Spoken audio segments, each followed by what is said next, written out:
everybody, it's Teresa with restixin.com, and today I am going to be celebrating Galentine's Day. I am a major fan of Parks and Recreation. It is my favorite show on television, and one of the reasons that I love it is because Leslie Knope is just the best human ever, even though of course she's fake. But she started this holiday called Galentine's Day, where she gets together with her girlfriends and celebrates Valentine's Day and celebrates these female friendships, which I love. I think we do deserve a Galentine's Day, these friendships that are so special to me. So I thought that I would actually do something special for them this Valentine's. So I've made some special cards featuring Leslie Knope and her witticisms, and those will be available on my blog. I'll be sure and link. But a card just isn't enough for some of these friendships that are so special. I'm going to make some necklaces.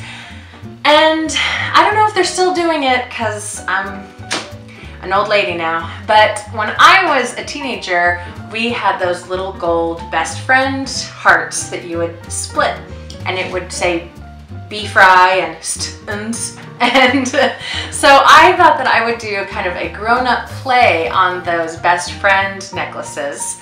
So what I've got here is polymer clay, and I'm going to make one of those bee fry necklaces, but bigger and longer so that it'll fit, you know, with our modern style.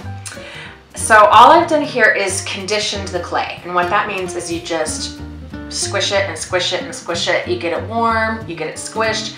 The polymer clay, there's some chemical process happening here as you're squishing it and warming it up that allows it to make a really smooth exterior.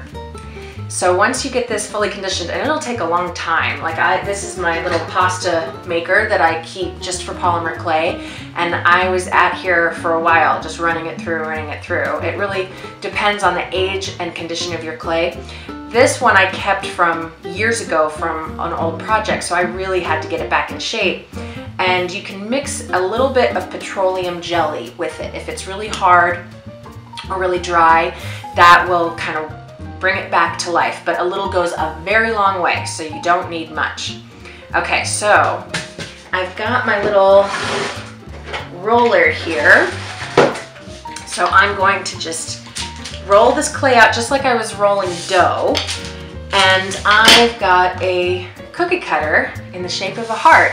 So I'm gonna roll this clay out to be maybe just under 1/4 of an inch thick, and then just like I'm making sugar cookies, I'll use this cookie cutter to get my heart shape. Now this is parchment paper that I'm working on. It's not wax paper, don't make that mistake, parchment paper. And I like to work on this with polymer clay because it gives me a nice non-stick surface. It won't get my table messy or covered in clay, and especially when I'm using a bright color like this dark pink, the color will stay behind. So not only is this great for working with, but then I can just pick it right up and put it in the oven when I'm done. So I peeled off all the extra. Now I've just got my heart shape, and I'm gonna pick it up very delicately because this can stretch easily.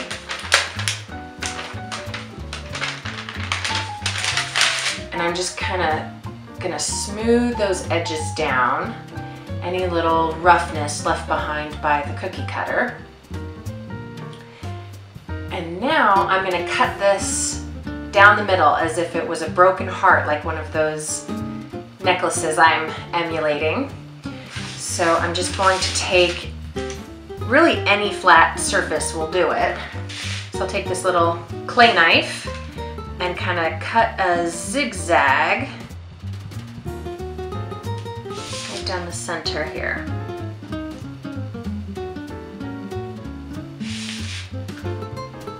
There we go. So now I have my little broken heart, and again I'm going to smooth down any roughness left behind. On this side, I put a gouge here from cutting too far, so you can just use your roller again and smooth that over. And then all we have to do is, well, actually, before I put the letters in, let me make a hole to hang this necklace from, because sometimes this can change your shape. So you want to do that before you get your letters in. So I'll poke a hole that will let us use this as a necklace. Whoops. Ooh, see, good thing I didn't have letters in there. Messed that all up. Okay, now we're ready for letters. And I'm just going to use some stamps. You can do it by hand too. And put ends right there.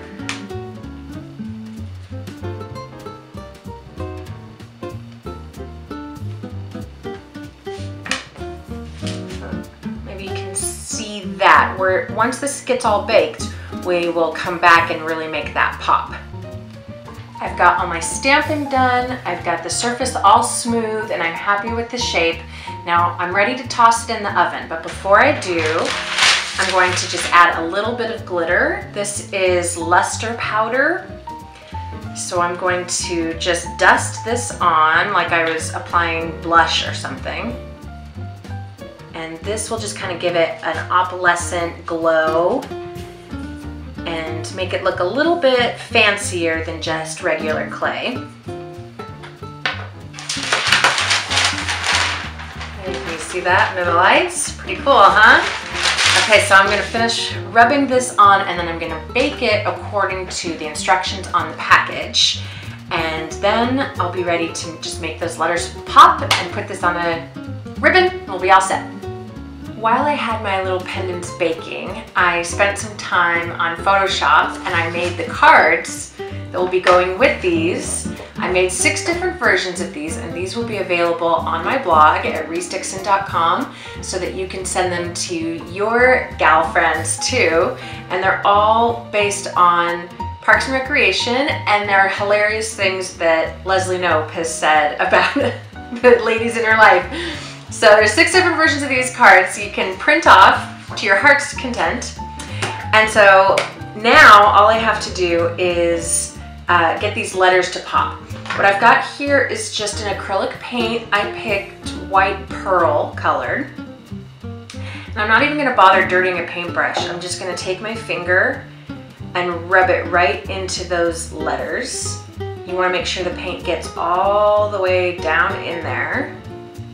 And then with a washcloth, or I'm going to be using a baby wipe, you just wipe the excess off. And you want to be a little careful when you do this that you don't just wipe all the paint away. You want to leave some behind. So you got to have a little bit of a light touch when you're going over those letters. And you want to do it quickly enough so that the edges of the paint won't dry and leave a mark of where you had the big pool of paint. Here we go. Now you can really see what that's supposed to be saying. I think that makes a big, big difference. For some reason, when I baked it, it got all bubbly. I'm wondering if that had something to do with the fact that I had to use a ton of petroleum jelly to get the clay the right condition. But if you want to avoid that, you can just, poke them with a pin and get that air out before you bake them. But now I'm just going to take this black silk cord and run it right through that hole I made. And then take both ends together and tie it around your fingers like you'd be tying a balloon. And it's all done. Oh my gosh, I think that they are so cute.